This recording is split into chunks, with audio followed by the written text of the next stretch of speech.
Penduduk di Jabalia, Gaza Utara yang sebagian besar merupakan anak-anak, mengantri makanan buka puasa di sebuah dapur umum yang disediakan para relawan. Dengan menggunakan panci besar di atas tungku kayu, relawan menyiapkan hidangan buka puasa dengan sajian wortel dan ubi jalar. Krisis pangan memaksa orang dewasa hanya makan 1 kali sehari untuk menghemat makanan. Orang dewasa juga harus berbagi dengan anak-anak mereka yang kelaparan. Melihat kondisi ini, para relawan mengimbau agar masyarakat internasional untuk turun tangan dan mengirimkan bantuan makanan kepada warga yang kelaparan di Gaza Utara.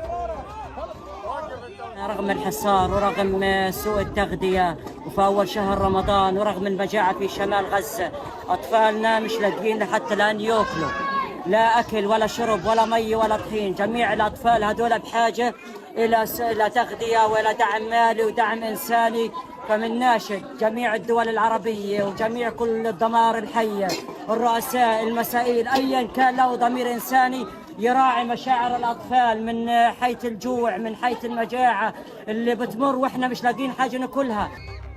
Agresi Israel hingga kini tidak ada tanda berakhir. Kesepakatan gencatan senjata yang gagal menyebabkan serangan terus berlanjut di bulan Ramadan. Kementerian Kesehatan Palestina mencatat, genosida Israel menyebabkan lebih dari 31.000 warga Palestina tewas, sementara lebih dari 70.000 lainnya terluka.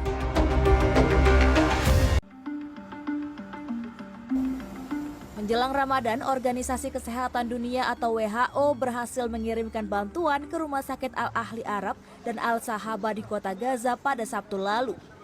Kedua rumah sakit ini berupaya terus beroperasi meski dengan keadaan terbatas lantaran kekurangan persediaan makanan, bahan bakar, staf khusus, obat anestesi, antibiotik, dan alat fiksasi internal. WHO mengirimkan barang-barang ortopedi dan trauma untuk 150 pasien beserta 13.000 liter bahan bakar ke Rumah Sakit Al-Ahli Arab dan 12.000 liter bahan bakar ke Rumah Sakit Al-Sahaba.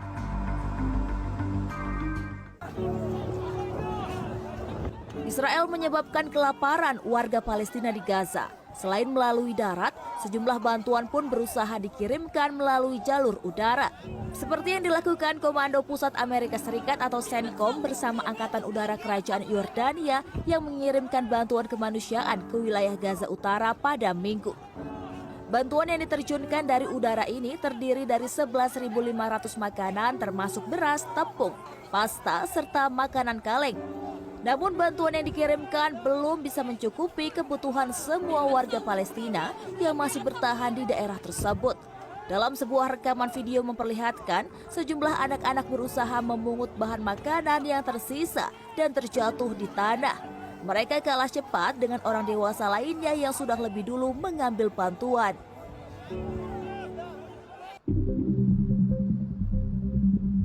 Kapal Open Arms mulai berlayar dari pelabuhan Larnaca di Siprus pada Selasa sambil menarik tongkang berisi sejumlah bantuan seberat 220 ton seperti tepung, beras, dan bahan pangan lainnya.